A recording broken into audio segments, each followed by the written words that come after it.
and welcome to another wonderful lecture that I'm so excited to hear in our Dream Hour Descendant Speaker Series. I'm your host this evening, Tiffany Smith, and joining me with an amazing lecture is going to be Ramon Vasquez. And real quick on Ramon, he is, and pardon me, I'm trying to make sure I pronounce these as correctly as possible. He is a member of the Auteca Paguame Tribe of the Tap Pilam, oh, this is the one, Coahuiltecan Nation. Almost, just a little. He's dedicated the past He's dedicated the past 9 years to the promotion of and engagement in cultural preservation practices as a part of his professional work in the San Antonio community. So everyone, please welcome Mr. Ramon Vasquez, and the floor is all yours. Thank you. Thank you so much, Tiffany. And thank you all so much over at DreamWeek and Dream Voice for allowing us the space and opportunity to share these conversations and our voices as Indigenous folks and Aboriginal peoples of South Texas and First Peoples of this area and land. Really appreciate the opportunity with everything that I do, every presentation that I give. I like to start off with kind of a land acknowledgement or an acknowledgement of the First Peoples and Aboriginal peoples of this land that my people know as Yanawana and the South Texas region, which means the land of the spirit waters and the springs of this area, in strong connection with our creation story as a people.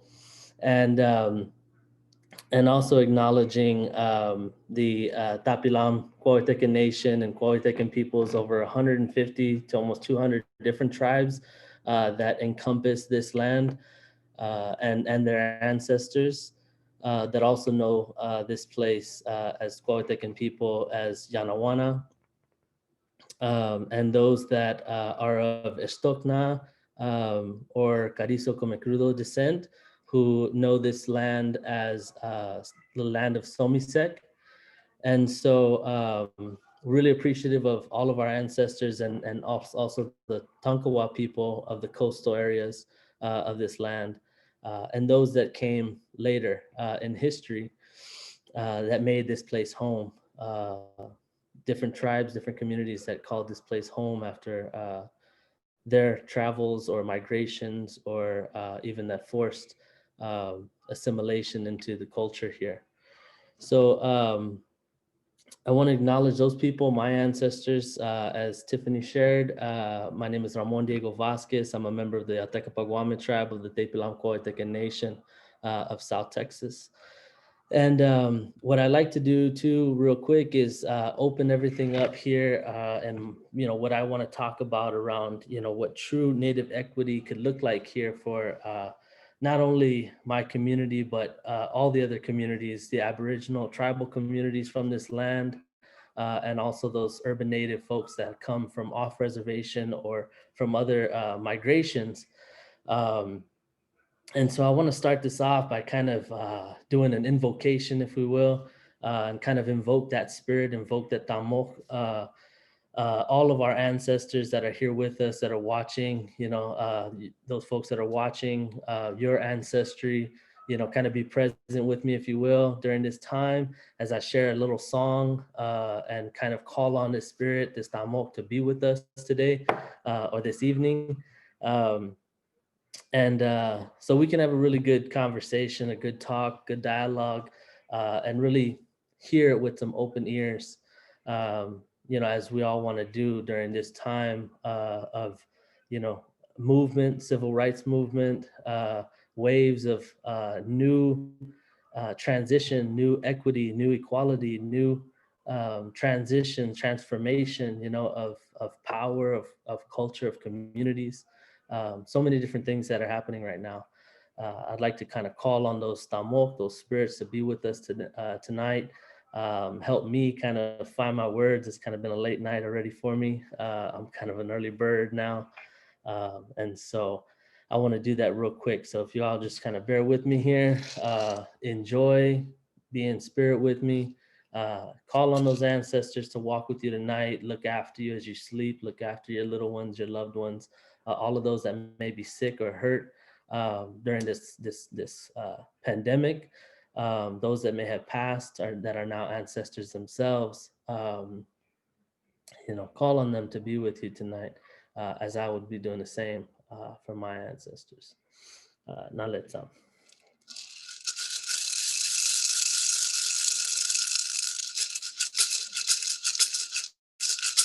Hoi papa yayum, hoi papa yayum, hoi papa yayum, papa yayum, hoi papa yayum, hoi papa yayum, hoi papa yayum, papa yayum, hoi papa yayum, papa yayum, papa yayum, hoi papa yayum, papa yayum, hoi papa yayum.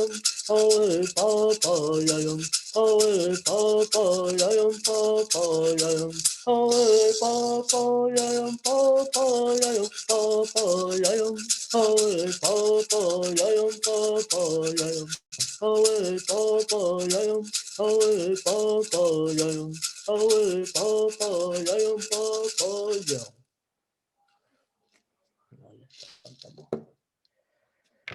Okay. Whew.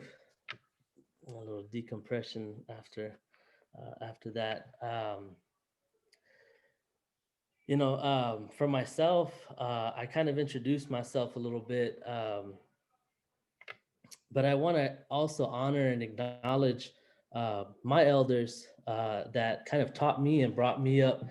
And fortunately enough for myself, raised me, and not only just raised me here in San Antonio, in the culture here, but in our culture, in my people's culture, right? In a culture that's rooted, that has been rooted in this land that we know as San Antonio now in South Texas for well over 8,000 years, almost 10,000 years. We've shown, archaeologists have shown at least 10,000 years of continual habitation, people migrating from this place and coming back consistently for 10,000 years. And really it means a lot. When you hear it, it sounds shocking, but when you live it, when you grow up in a way that is rooted in those ancestral teachings and knowledge and traditions, you really begin to start developing this strong, deep-rooted feeling with that idea, right? It's something that the city now can hold as a staple, for themselves, and to kind of highlight, you know.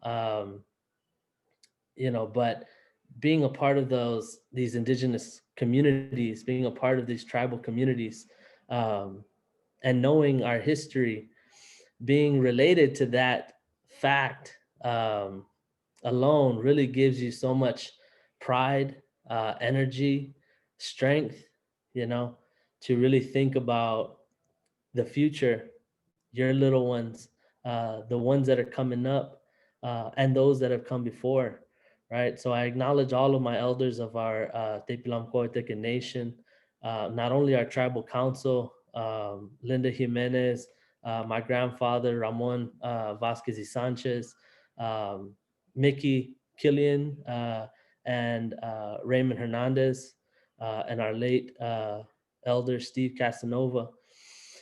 Not only just our tribal council, but all of the other elders that really made our experience as youth of my generation growing up really one to hold on to. A lot of my community elders, came from those times uh, of Mexican American culture, right? And understanding that transition from indigeneity and our rootedness, our cultural establishment and heritage traditions to that forced assimilation as well into Spanish culture.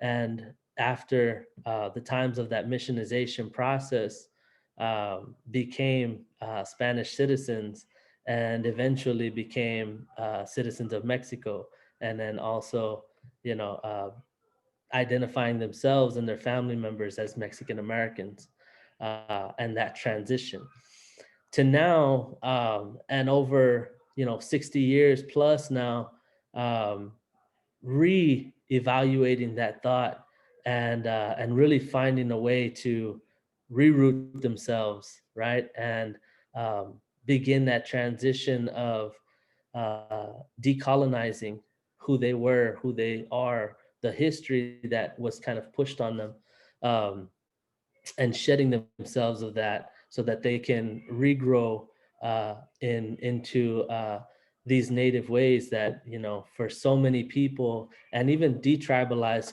folks, folks that have ancestry within those mission walls, within this area of San Antonio, of South Texas, that no longer have that direct tie, because of that same transition.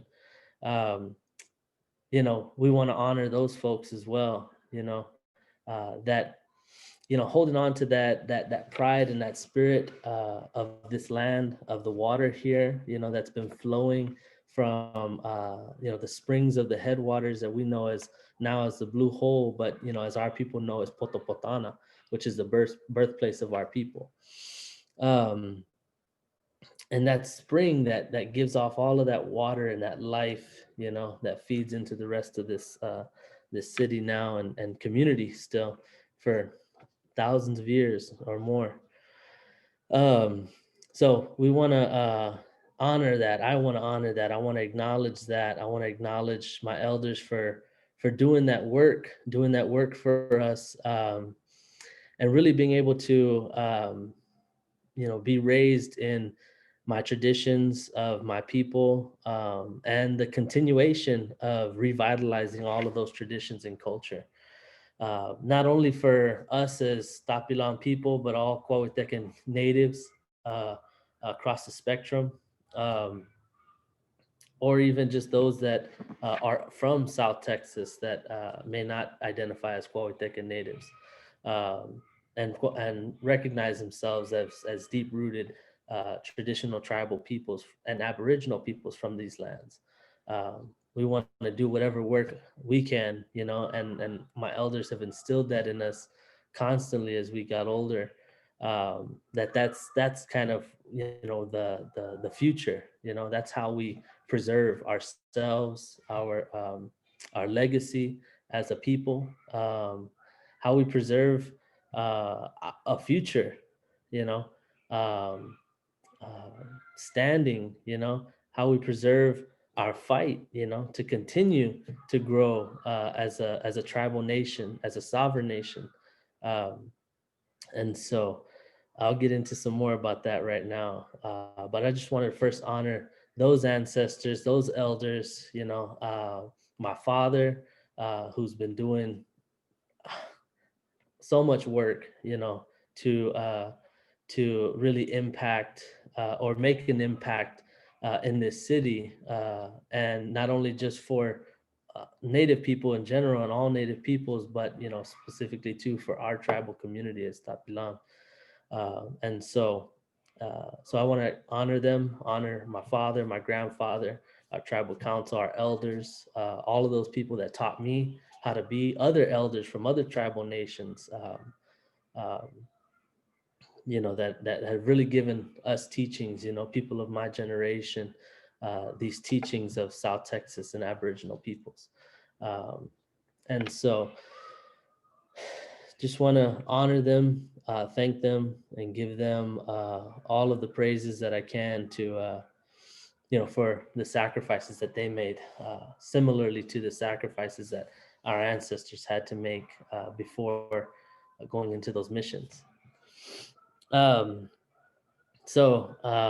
Today, a lot of what I wanted to talk about, was at first really acknowledging, right?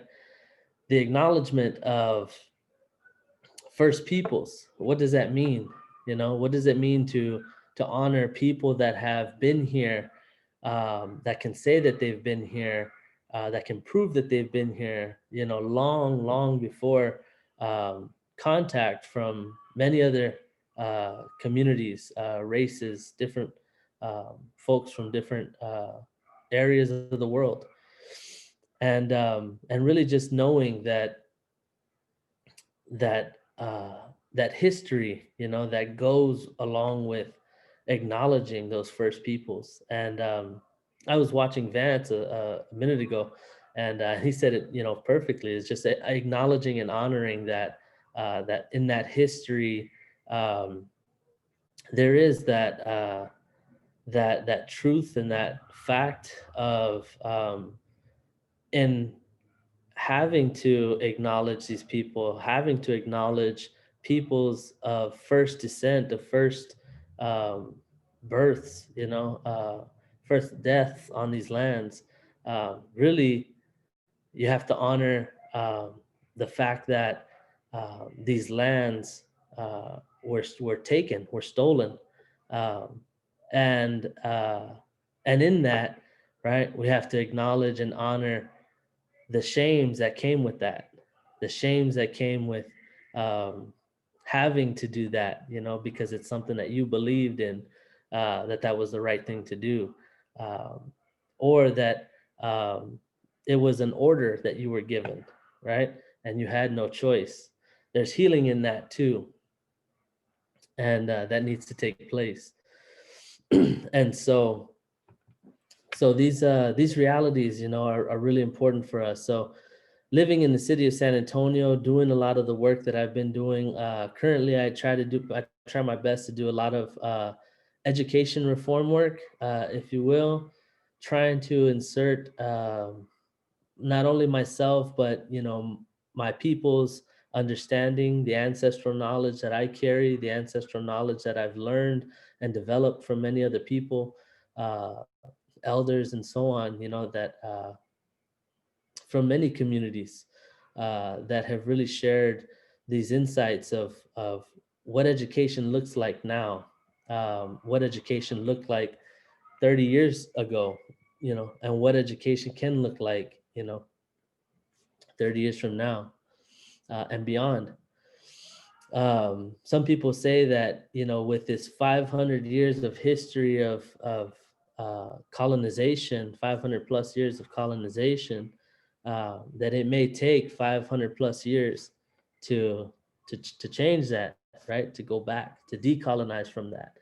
Um, but who knows? It could take less. You know, if I believe if people really begin to open their hearts, open their minds, and honor these truths, honor the realities that Native people have had to struggle through for many years, generations, centuries, and are still struggling with right now. And so that being possible only through the acknowledgement of first peoples, acknowledging the history, acknowledging the shame, acknowledging the atrocities, right, that took place. So that acknowledgement is super important. When we talk about trying to figure out what true equity can look like, um, people are having these conversations all over, right? The conversations of equity, um, really, what I appreciate is started to take shape when people started to understand that equality was great. Equality is what we should be seeking, for every community, right? For every race of people, for every tribal nation, when we really look at it, because tribalism, can be so much different. And it means so many different things for so many different tribal communities. When people talk about these ideas of, even in Native communities, of, Native people, just being one race, right, of people. When you really start to understand tribalism, you start to understand that that's very different, right? And every other race can look at it the same way, right? As one race, we can be one people. We can look at each other in that way. But when we look at tribalism within our communities and within many other tribal communities across this continent and many other continents, you look at tribalism as a way of identifying the uniquenesses that are within your community specifically. And those things are really, really important, because those uniquenesses are just such a beautiful way to show, to represent, to present yourself, uh, and the beautiful differences, right? Differences don't have to be bad, right? There can be these beautiful differences, right, to who we are, and those things are the uniquenesses that we hold. Each different tribal community holds, and there's can be similarities in there, right? But that does not mean that one tribal community is the same as another. That what we say for one community goes for all the others, right? Because the asks may be different, the things that needs may be different, the understanding may look different, and that just takes people being ready and prepared to listen and hear all of those things and then meet all of those needs with whatever supports, right, that they are asked of, right, by that particular community, which means a lot when you really look at it. And I think to some people it becomes very overwhelming to really look at things like that. You know, it becomes too difficult to try to, have 50 demands from this place, 30 demands from this place, one demand from this place, right? And then figure out how you're going to meet all of those needs. You know, the hard part, to me is that um, because people of indigenous descent and even tribal communities and those that are detribalized now have had to endure so much and go through so much and even have to try to put all of these puzzle pieces together. This is all the work that we have to do, right? For governments, for people, for other communities, for non-native communities, especially for white communities, having to address all of that, having to look at all of that and say, okay, how do we do that? How can we meet all of those different needs differently, uniquely, right? Can become overwhelming, right? And I think for most people, when it becomes overwhelming is when our divisiveness kicks in, you know? And so, we tend to, or folks tend to, um, instead of doing all of that, saying, well, we'll give you this instead, or we'll give you that instead, or we'll acknowledge this, or we'll acknowledge that, without really honoring what those requests are, what those demands are, what those needs are, right? What supports those are. And that, I think, is where that divisiveness comes in, because then if people are asking you as a dominant culture, as a white culture even, to give more than what you've even taken, right? Because now that's what some of the ask is, right? Is that because you've taken so much, we've also endured so much more, than what we even needed to, you know. So, I think those things are very important, when we're talking about equity. How do we have those conversations though? How do we still have those conversations where we authentically get to meet, speak with, address, and then even develop ways to support these different communities? You know, those are the questions that I'm sure many people in my same position have for our city as a whole, right? And then for our state, right? For this boundary that um, was created as Texas, right? And like I said, as known as Somisec, by the Estokna people. How do we even understand how we hold uh, the accountability within these entities? And that becomes not only just a conversation amongst different tribal communities, different urban native communities, different people of indigenous descent, maybe even detribalized folks come together and have that conversation of how we do that. And it becomes difficult, you know, because of so much of this divisiveness, right? In every community that has been marginalized, that has dealt with the oppressions, um, that not only this country, but many different governments and um, people of power, right, have posed on these communities. There's so much divisiveness that we've learned to take on, right, from these dominant communities, from these dominant societies. And these, you know, uh, to some people become tactics, right? Tactics of these larger entities, tactics of these governments, tactics of these people of power, right? To continue to keep these oppressed people oppressed. Um, they teach us how to be divisive.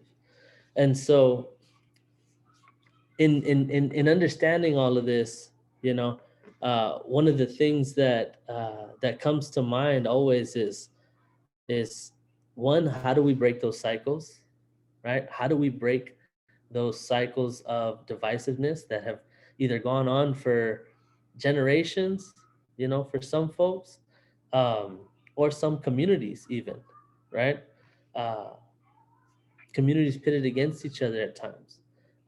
In history, not only just now, but in history, you know, um, how do we address those things? Not only just as Native communities and detribalized folks and others, urban Native folks. How do we address these things together? But also, how do our uh, leaders, governmental leaders, our political people in power, how do they begin to do their work, to make these opportunities possible? Who is going to make the effort to come out to these different communities, right? And ask these questions. Really ask, what is it that you need as a Native community, as a tribal community? What do you need? As an urban Native community, what do you need? As detribalized communities of detribalized folks, what do you need, right? How can we support? These are simple questions, right? Simple questions that can be asked of all of these different communities. But yet we may see it in this one place, or we may hear about it over here, or we may hear that we're going to ask federally recognized tribes only because uh, that is the way of our government, right? And that begins a whole nother conversation of divisiveness, right? And so if folks don't know, right? If folks don't know, within Native communities, there are a lot more politics, right? That a lot of times get in the way of building real relationships. And again, this all has to do with the divisiveness, the purposeful tactic of dividing these communities. But if you all don't know, right, there are communities that throughout history have developed different treaties, different agreements, different established um, ideologies, right, between different tribal communities and the governments, right? That have specifically this government now, right? Our U.S. government, um, because before, of course, before um, the United States government that there was here, there was the Spanish conquest, right?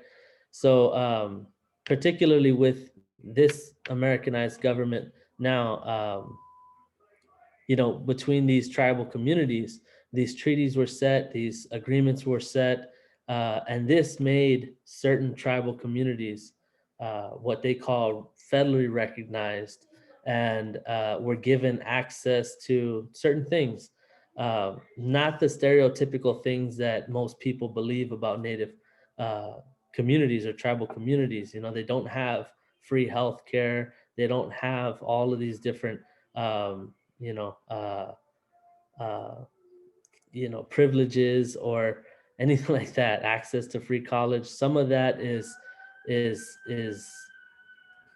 is there for some people, but that doesn't make it something that is across the board. Because somebody is Native does not mean that they have access to all of these different, supports, right? Because that's really all they are. Reservation communities were not supports. They were um, They were concentration camps, just like every other place. They were the first prisons, just like they are now. And most of these reservations where some of these federally recognized communities or tribes um, were at, they were guarded by soldiers and they couldn't leave. They couldn't go nowhere. They were prisoners in that place. That place also doesn't mean that that was their homeland. That place just meant that that's where the United States government put them, right? So there's those federally recognized tribes, right? And then there's also what they call non-federally recognized tribes, or even before that, they have state recognized tribes, where tribal communities of history um, have to go before these different governments and continue to ask and ask and ask, and sometimes for over 20 years have to continue to ask just to be recognized. Uh, Sometimes and most times doesn't even offer you any kind of um, resources, supports, or access to anything that some of these other federally recognized tribes get. So, and then there's also, like I said, non-federally recognized tribes, which are tribal communities that have pleaded with government to have some sort of recognition, to have some sort of acknowledgement of their presence, not only throughout history, but still to this day, that they have community members, children, women, men, community members of um, all genders, right? Elders, little babies, right? That are people of these communities. And that have to go before these governments and continuously ask and ask and ask to have some kind of recognition. Still, whether it's state recognition or federal recognition. Um, and they're kind of all put on a list, right? This long, long list. Uh, um, and wait for 20, 30, 40 years, 50 years, just to get that little paper that says, yep, you are recognized. Of course, and those are different tribal communities, right? There are some that, even don't care to make that agreement, right? To come to these governments and say, we want acknowledgement to exist. And so within these communities, right, there's all kinds of different things that create this divisiveness. And that divisiveness, that tactic is just that one tactic as well, right? Where you pit non-recognized or non-federally recognized tribes against federally recognized tribes because they don't have the same, status, if you will, within our government. Or state recognized tribes against federally recognized tribes because they don't have the federal status. They're only regulated to what's within their state and what their state and their governor, lieutenant governor offers them, and that's it. Um, and so on, right? So, so that's just a little bit of background to understand where that divisiveness happens a lot of times. And then that other divisiveness that comes in, is trying to understand this idea of tribalism for folks that are detribalized, who didn't grow up with these tribal, understandings or values or, you know, traditions, customs, a heritage, right, that was passed down from generation to generation. Um, because there's not that connection, sometimes there's issues, right, or there's things that these folks believe to be true that others within the tribal communities, detribalized folks, have issues with what's happening within tribal communities and so on, and don't really have that connection. So there's so many different ways to introduce this tactic of divisiveness. And so that's why I kind of bring up this idea of, even within our native communities, how do we combat that, right? How do we instead come together to have these different conversations? And then on that governmental side, how do you, as a leader of these communities within your city boundaries, within your county boundaries, within the homelands of their people, right, that you so governed, right? How do you have this conversation? How easy can it really be for you to just say, hey, you're this tribal community, we want to know from you, what is it that you need? What is it that you need to support uh, your work, your growth, your expansion, right? One of the biggest things that's happening right now that I wanted to acknowledge across all of not only the United States, but in Canada, in Mexico, in Southern America, um, or in South America, I'm sorry, Central America, these folks of indigenous and rooted descent, right, tribal communities, right, are creating this cause around this land back movement, which is really critical because this land back movement is not just about, the statement, we want our land back. It's also about the world as a whole, right? It's also about our climate. It's about climate justice as well. It's about acknowledging that traditional peoples, tribal peoples, people that were here on these lands long before industrialization, knew how to take care of themselves and the land and nature, right? Because the way that they survived, the way that they took care of themselves and their communities, they knew that what they were taking, they were also giving back. Simple ways of understanding that. And that was the way that we understood as Native people, as traditional people, of how we care for ourselves, because we can't care for ourselves if we're not caring for everything else around us, right? That is just a simple concept that capitalism will never understand, right? And if anything, tries continuously to silence, right? And so this land back movement is so important because it gives native peoples, it gives tribal peoples, it gives traditional peoples, rooted peoples of these lands that opportunity to really see their future in a way that highlights their indigeneity, their culture, their traditions, their customs.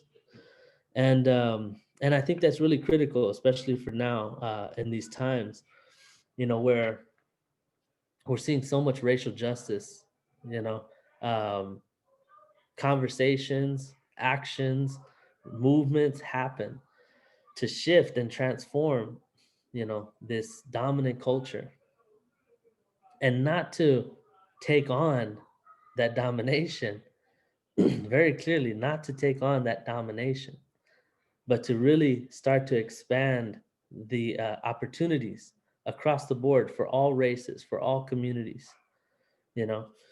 And so these movements are really critical in that way, because it really gives opportunity for communities, for tribal people, for Native people to really see themselves in a way that empowers who they are, empowers what they were taught, how they were brought up, uh, and what their ancestors did, how their ancestors represented themselves, took care of their land, took care of their communities, their spaces, um, and so on. And so when we talk about true equity, these are simple, simple ways that we can begin to create that collaborative movement to um, make those demands for true equity to exist for us as Native people. Whether it be tribal communities, with Aboriginal communities from here, whether it be detribalized communities, or whether it be urban Native communities, and how all of those can coalesce um, to create these demands, to create this movement, to create this shift for our peoples, and um, and also for our governments, for our governmental leaders, for our mayor, for our county reps, for our city council members, to simply come to these tribal communities and ask, what can we do to support you? Simple, simple asks. What can we do to make you successful, to help you feel empowered, help you feel emboldened as well, to be who you are, to hold your traditional values, and for us to honor that, for us to acknowledge that, right? And for us to help others honor that. And so these are simple, simple ways that I make the ask to my fellow Native community members, and to our governmental officials. You know, I make that ask to you all to take the time to create those efforts and opportunities. Um, and I'm here for it. I'm here to support anybody and anyone willing to make that happen. Um, and I will continue to make those efforts, not only for myself, but my son, my future children, my partners, my family members, my elders, for all of our community members, in solidarity, with other, oppressed communities, with the Black community, with the Latinx community, with all communities, right? How can we make these efforts possible? How can we make these efforts sustainable, at the same time? So these are the things that I look forward to. These are the things that I want to see happen. These are the things that I ask of our governmental officials, that I ask of our community members. And so I will close off and finish that up with just an acknowledgement again for me to be able to even be here speaking about this. I can't do it without my elders, without my community, without the people that brought me up, that taught me how to be, that gave me my traditions, my customs, my culture, my rootedness, that helped me reroot. So I want to honor all of those people, and I hope I did that today. If anybody's watching, any of them elders, any of them, relatives, uh, if you're watching, I hope I did the best I could today to do that for you all. And I look forward to any way to support any efforts to make this a reality, true equity for Native folks all across San Antonio and South Texas. That's about it. All right. Thank you. Thank you, Ramon. Really, really enjoyed. And you're we've come to that conclusion so many times where it really is that simple. Just ask. Ask, how can we help? What do you need? Don't go into a space and make an assumption of what that community needs. Like, just simply ask, what do you need? How can I help? It could really be that simple. So yes, I understand where you're coming from with that. It really is that simple, just to ask. So a few questions that I have for you. um I know you said you're big on trying to educate others. So, what advice would you give those who are trying to educate themselves on, their elders, their culture, their, traditions? What I would say is keep searching, keep looking, keep digging. You know, most people.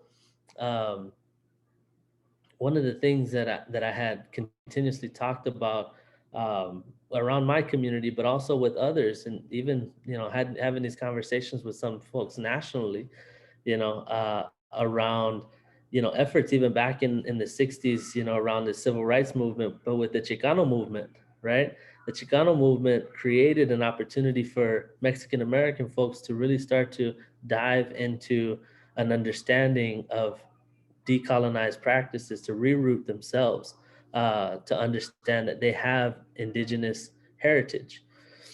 Uh, and sometimes what a lot of folks did was get to a point of understanding Mexican American culture, Mexican culture, and then even the indigeneity from Mexico, and specifically around, you know, sometimes specifically only around one tribal community there around the Mexica culture.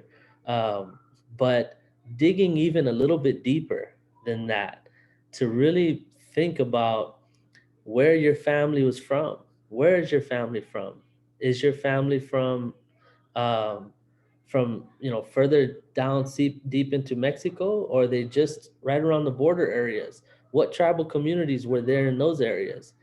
I think about seeing maps of even the San Antonio area, right, and between the San Antonio area and the border, really looking at about 60, 70 maybe different tribal communities between San Antonio and the border area.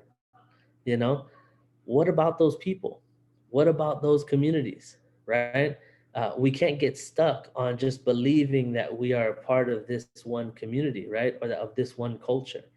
We have to dig a little bit deeper, do a little bit more research, identify with the places and spaces that your family inhabited long before they were shown or given this idea, were forced to believe this idea that they are just of Spanish descent or just of Mexican American heritage.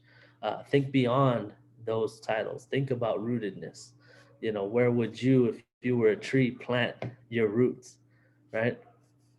And so those things are really really important, to continue to lift that up and finding those tribal communities that are from there, and really really taking on the responsibility of introducing yourself, being among those tribal communities, not coming in just like every other community, not coming in and making demands or asks or anything like that up front, but instead asking how you can support, how can you learn from these people, how can you learn about your heritage, your culture from these people that have been living it for many many years, sometimes generations, fortunately for those folks. um, and so trying to dive in head first, but be compassionate as well, right? These communities for so long have struggled with people trying to come in and break them down, right? Trying to create more of the division, right? So come in and be compassionate with their time, with their patience, with their acceptance of you, right? Because I think that's very, very important as well. You know, take the time to be among them, take the time to support them, take the time to just listen and learn, as much as you can. All right. Yes, definitely. I'm a big believer in sitting down and just kind of pretending like I'm a fly on the wall. You can learn so much just sitting down and being silent in the room. And another question I have for you is, do you have any projects that you're working on for 2021 that you could share Sure. with us? Yeah, so I didn't explain any of this either, but I am the community engagement manager for the American Indians in Texas at Spanish Colonial Missions, which is one of the Native American nonprofits here in San Antonio. And in that, I've done a lot of work to really begin this process of trying to identify what true Native equity can look like within different communities. We also have another DreamWeek event in collaboration with AIT and San Antonio College called Critical Conversations: Pathway um, to True Native Equity, and and that's going to be happening on the 24th at 1 p.m. It's also going to be a live stream virtual panel with archaeologists and anthropologists and native elders and those within the San Antonio College or academic positions to really kind of have this conversation about the landscape of native San Antonio, right? Of the communities that were here long before many others, and how are we spreading these truths, this transformation of education, not only within higher education but also within the K through 12 system, you know, and really, you know, really iterating that that acknowledgement and honoring of these first peoples and aboriginal peoples is so critical to understanding the history of not only San Antonio but South Texas, the history of um, the country, right? And Aboriginal peoples from all over this continent and many others. So that is happening, and then we also have an Indigenous Artisans Collaborative that has began some projects on really advancing what street art can look like for urban native populations here in San Antonio. And I mean, doing some of the work with, I'd like to highlight, the way that I dress, too, when I'm presenting. I wear my traditional ribbon shirts with my medicine, here, but I also wear, fitted caps, with this is an honor to have been able to collaborate our organization with the San Antonio Spurs, Patty Mills specifically, and his campaign and partnerships to really acknowledge indigenous people and indigeneity across San Antonio. And so we had our first, in collaboration with the San Antonio Spurs organization, Indigenous Peoples Night. And, our collaborative came up with this kind of design for this logo for Patty Mills and our Tap Pilam community to really acknowledge First Peoples here. And so urban native folks, really can look many different ways. We can be super traditional, but we can also keep that urban feel with us, And I think people in my generation are really looking to drive that home. That when people look at Native folks, we're not just the past, right? We're also the present, and we're going to be the future, you know, as well. So, um, we got a lot of different things, a lot of irons in the fire, and we're working on some really critical ways, to move in the future. We also have some campaigns around uh, our local elections here that are coming up, and so keeping an eye out for some of that work would be really helpful, really supportive. Look up our organization at aitscm.org. American Indians in Texas at the Spanish Colonial Missions on our Facebook page, AITSCM on Instagram. Keep following the page. We're doing so much work to advance this community's needs and that true equity for our communities here in San Antonio. All right. And if anyone had some other questions they would like to ask you, how would they get in contact with you? So they can also find me. You can find me on my personal Facebook page at Ramon Vasquez. I think I have a photo with this fitted cap on, with my ribbon shirt on. They can find me there. They can find me at on Instagram at very difficult Shipet Hassal. Um, I can find you. I can give you more information. If you just send me a DM or something on Facebook. You can find my email and information on our website as well at aitscm.org, or you can contact me on my email directly at Ramon D. Vasquez at aitscm.org. All right. Well, thank you very much. I believe that's all the questions we have for now. And just thank you for joining us this evening and sharing your knowledge with us. It was definitely a pleasure to finally see you, even though it was just through Zoom. I hope when all this is over, we can meet up face to face and you know um, have a real conversation. Yeah, for sure. I'm looking forward to it. Any support I can give, to other communities as well, I'm looking forward to it. Yes, great, great, Okay, great. cool. Right. All right. Well, I would like to thank everyone for joining us this evening, and be on the lookout for Ramon's other events that he has going on during Dream Week and beyond Dream Week in 2021. Sounds like he has a lot of great stuff going on. So please follow him on his journey. You DM him, ask how you could be of service. And thank you for joining us for another speaker series of the Dream Hour Descendant Speaker Series of 2021. And everyone have a great evening and stay safe. Appreciate y'all. Take care.